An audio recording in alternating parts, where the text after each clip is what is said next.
Bagaimana sih cara untuk mengatasi luka batin yang berupa rasa marah, kecewa, sakit hati karena dikhianati seperti itu?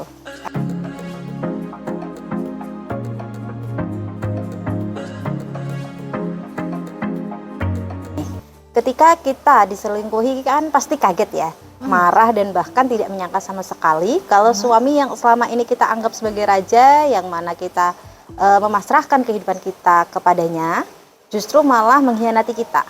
Nah, kondisi ini tentunya menyebabkan luka batin. Nah, bagaimana sih cara untuk mengatasi luka batin yang berupa rasa marah, kecewa, sakit hati karena dikhianati seperti itu? Jadi untuk perasaan marah atau kecewa itu sebenarnya perasaan yang wajar ya dialami ketika seseorang itu mungkin mengalami pengkhianatan atau diselingkuhi dan sebagainya. Itu normal, respon yang normal, kita sebagai manusia pasti wajar merasakan itu. Tapi tentu kita harus bisa meredam emosi itu meskipun memang butuh waktu ya, tapi memang kita harus menemukan cara-cara yang efektif untuk meredam perasaan kita seperti itu. Jadi bisa saja yang pertama itu kalau memang kita tidak bisa mengatakan secara lisan, takutnya ngomong langsung malah terbawa emosi, kita bisa menulis surat. Jadi tulis semua perasaan Bunda, misalkan perselingkuhan suami, saya sangat merasa sakit hati, lukanya sungguh sakit sekali karena diakibatkan perselingkuhan yang kamu lakukan, itu bisa Bunda tulis satu persatu. Jadi tulislah di sebuah kertas sebagai surat dan diberikan kepada suami. Itu untuk menghindari mungkin kita ngomong langsung itu nggak bisa. Dan ketika kita menulis surat itu lebih bisa detail ya, lebih tahu apa yang kita rasakan. Jadi lebih efektif merilis rasa sakit hati ketimbang kita ngomong langsung.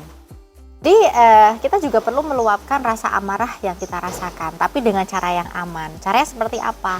Ya misalkan kita alihkan ke aktivitas yang lain seperti olahraga atau memulai hobi yang lain atau ikut komunitas yang lain, atau misalkan pengen nangis ya boleh-boleh aja, nangis-nangis aja, atau pengen teriak itu juga boleh, cari tempat yang sepi, atau misalkan tutup, kalau kita nggak bisa kemana-mana ya tutup muka di bantal saja, pakai bantal gitu, itu juga bisa seperti itu. Kemudian setelah kita meluapkan segalanya, jangan lupa untuk menemukan dukungan dari seseorang yang kita sayangi, misalkan dukungan dari keluarga atau sahabat. Kalau kita butuh teman cerita ya ceritakan saja, supaya perasaan kita juga merasa kita tidak sendiri, tapi ada orang lain yang juga bisa mengerti keadaan kita. Jadi penting untuk mencari dukungan. Nah misalkan Anda belum bisa melepaskan semuanya perasaan tersebut ya, Bunda perlu mempertimbangkan untuk mengikuti konseling ya, dengan konselor rumah tangga itu juga penting.